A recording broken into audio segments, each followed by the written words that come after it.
Faut-il légiférer sur les fake news? Zakaria Laroussi de GMO et il défend la position pour. Aujourd'hui, nous sommes baignés dans un flot d'informations, au point de s'en retrouver parfois noyés.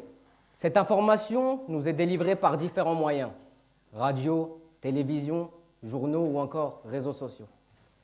J'aimerais attirer votre attention sur ces derniers.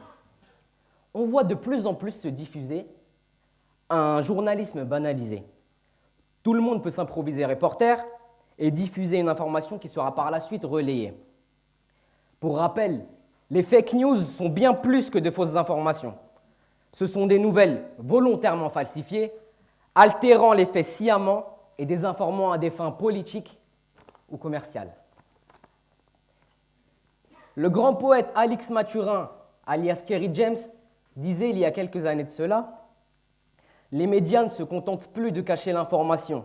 Ils sont carrément passés maîtres dans la désinformation.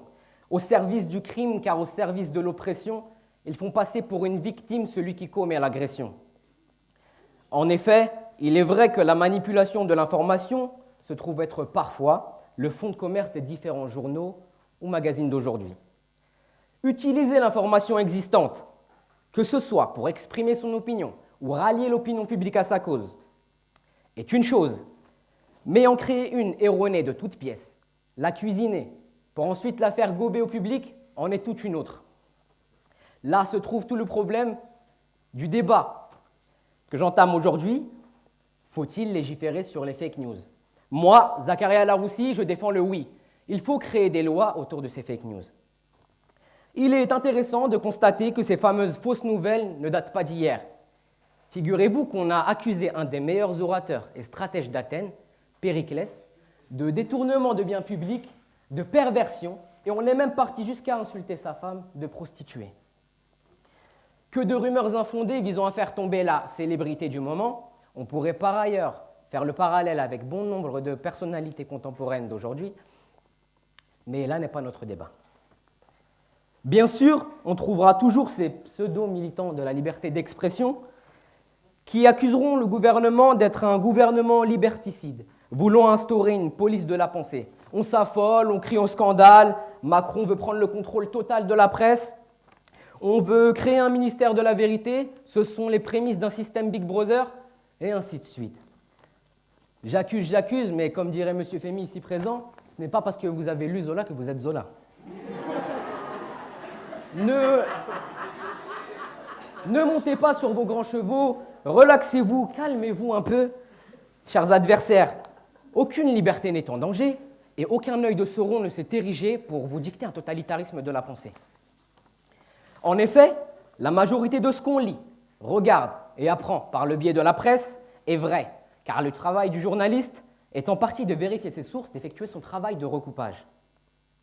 Cependant, là où le problème des fake news est pointé du doigt, c'est quand elles, par exemple, nourrissent les idées complotistes qui peuvent influer la masse, et les jeunes plus particulièrement.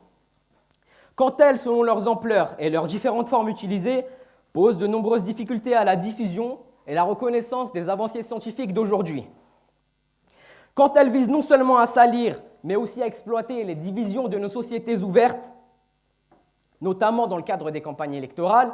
Prenons le cas de la campagne de Donald Trump, par exemple.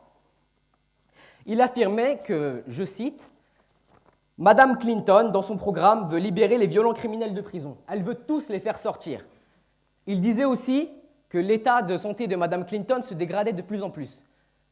Que de nouvelles absolument non vérifiées dans le but de rallier l'opinion publique à sa cause. Ô défenseurs du dimanche de la liberté, sachez qu'à aucun moment il n'est question de remettre en cause la liberté de la presse ni la déontologie des journalistes, car ceux qui sont les émetteurs de ces fake news ne sont pas les médias. Ce ne sont pas eux qui ont une information vérifiée et de qualité. Je le répète, chères auditrices et auditeurs, nous battons aujourd'hui non pas contre la presse, mais contre la propagation par ceux qui n'en ont pas la profession ni l'honnêteté nécessaire à effectuer cette activité, d'informations volontairement erronées à de mauvaises fins. Nous luttons contre les improvisés journalistes d'Internet et des réseaux sociaux qui utilisent ces derniers pour propager la rumeur aussi vite que se propage l'étincelle dans un champ de blé sec. Chacun son métier et les vaches seront bien gardées, disait-il. Nous souhaitons croire en une information de qualité, vérifiée et diffusée par un média soucieux de défendre le vrai. Un des arguments du défenseur du non sur ce sujet est peut-être celui disant que la loi n'est pas une solution, qu'il est nécessaire à chacun de faire la distinction entre vraie et fausse information. Donc il faut éduquer avant de légiférer. Je partage l'avis de ces personnes-là, certes. Cependant, il m'apparaît très utopique de prétendre pouvoir amener tout un chacun à effectuer cette différence, car aujourd'hui, si nous parvenons à faire cette distinction sur des nouvelles visiblement fausses et inventées, ou venant de sites parodiques comme le Gorafi, nous ne sommes pas toujours à même de pouvoir le faire quand l'information en question est diffusée par un média fiable ou par des personnalités importantes. Et c'est précisément dans ces cas ambigus que je pense que l'État devrait intervenir. Mais la vérité n'a plus pied dans l'océan des confusions, des informations, une arme sciant nos convictions. Si on suivait leurs inventions et leurs aberrations, s'ils tuaient l'information sous prétexte d'évolution, alors cessons cette pollution, nettoyons les narrations, stoppons les affabulations des fake news et de leur conception. C'est plus qu'une revendication, je viens pour donner la leçon à ces soi-disant débatteurs prétendant prendre position.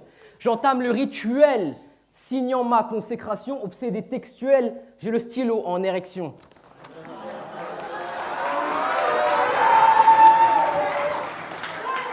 Le combat mené est un combat contre le mensonge.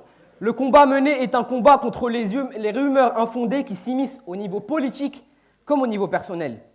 Le combat mené nous laisse espérer qu'un jour, enfin, cessera d'avancer vers cette désinformation générale. Qui peut prétendre ici accepter consciemment qu'on lui mente, qu'on le manipule? Qui prétend vouloir participer, même implicitement, à ces fausses nouvelles qui détruisent des familles, des vies et des relations? Qui ose prétendre défendre la liberté tout en défendant ce vice ultime qu'est le mensonge? Qui est cet hypocrite? Êtes-vous hypocrite? Non! J'en appelle à vous, chers auditeurs et auditrices, de faire preuve de rationalité et de logique et de ne pas tomber dans ce piège fallacieux et tordu qui vous est tendu. On tente de vous manipuler et de vous laisser accepter et subir le mensonge sous couvert de combattre la liberté. Derrière cette presse, ces journalistes et ces informations que nous avons évoquées se cachent des hommes et des femmes très intelligents qui n'ont qu'un seul but, arriver à leur fin. Et les fake news n'en sont qu'un exemple. Ainsi, soyons clairvoyants, soyons lucides et faisons preuve de perspicacité.